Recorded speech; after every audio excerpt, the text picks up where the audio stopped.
The coffee was still warm when I reached the porch. It should have felt like coming home, but instead, I noticed the first crack.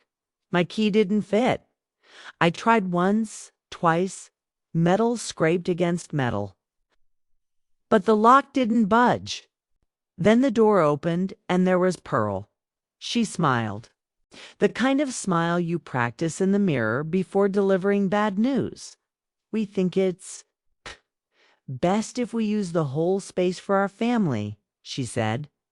Behind her, Drew stared down at his phone, pretending to scroll, as though that thin screen could shield him from the shame of what they were doing.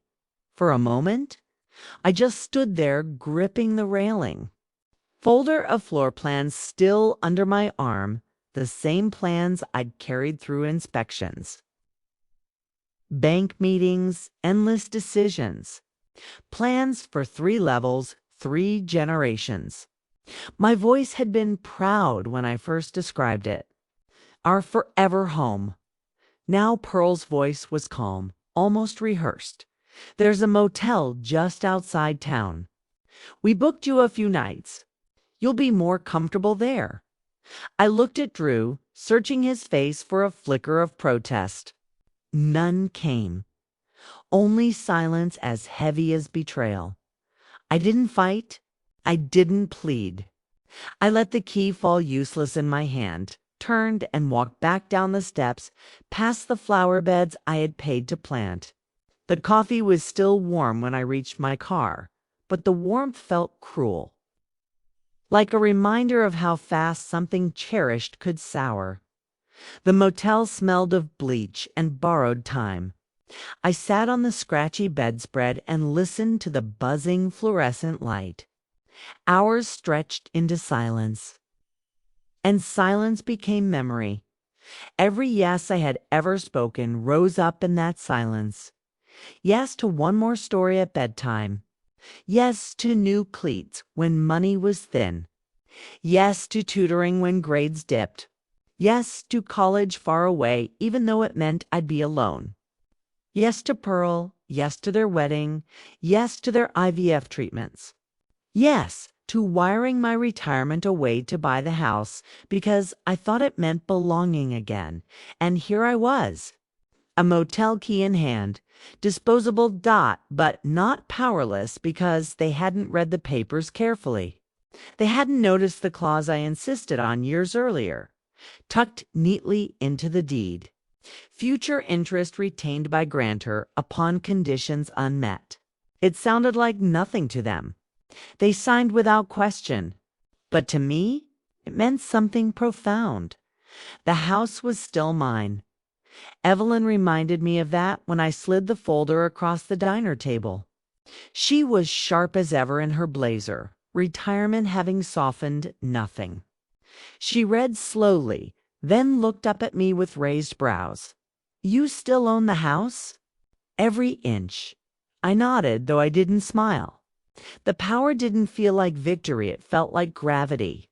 Like something heavy settling back where it belonged. "Want me to write up the notice?" she asked. "Not yet," I said. "Let's see how far their gratitude goes." The call came sooner than expected. Mold, black, spreading through the upstairs walls. The kids coughing. Pearl with headaches. The city issuing a Stowpews order. They couldn't stay unless it was remediated immediately. Drew's voice cracked as he pleaded.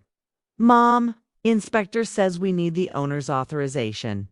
Please just send a note." I didn't answer. Silence stretched, the kind of silence that makes a man desperate. When I finally acted, it was with one short sentence. "I do not authorize any work on the property at this time."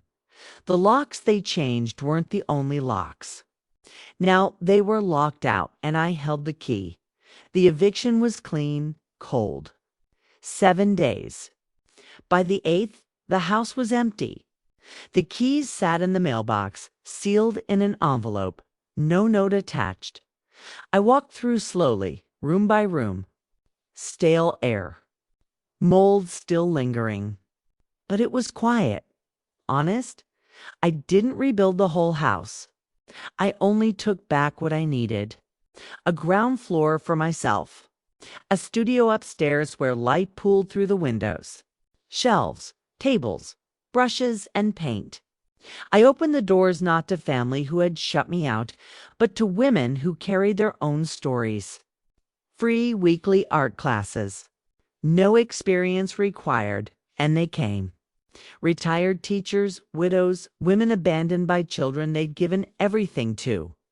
They filled the rooms with laughter and gratitude. No one measured what I owed. No one called me a burden. The nursery I once painted yellow for Drew became a guest room. Not for him, but for strangers passing through, a nurse between contracts. A librarian waiting for her plumbing to be fixed. They stayed, left thank you notes, washed their dishes without being asked. One woman brought wildflowers wrapped in a scarf. The house grew warm again, not from family, but from community. Then came the letter. Drew's handwriting slanted and careful, like it always was when he didn't know what tone to strike. He was sorry. He wrote that they were staying with friends, that the children missed the house, that Pearl was looking for work.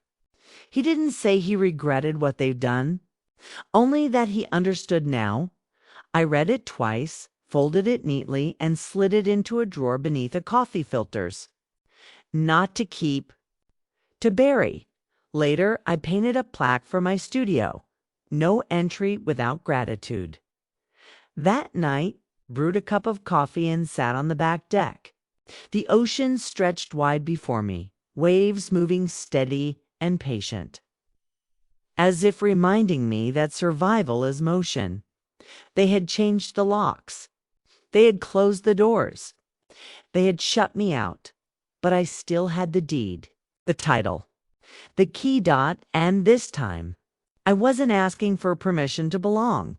If this story has stirred something in you, if you've ever felt the sting of giving everything only to be cast aside, then you'll understand why I created Shattered Bonds. Stories like this aren't just fiction.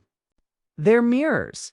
They remind us that betrayal can break you, but it can also rebuild you sharper, stronger, freer. Subscribe to Shattered Bonds for more stories that walk the thin line between love and loss. And show what happens when the locks finally click open in your hands. Because some endings are not really endings at all. They're the beginning of the story you were meant to tell.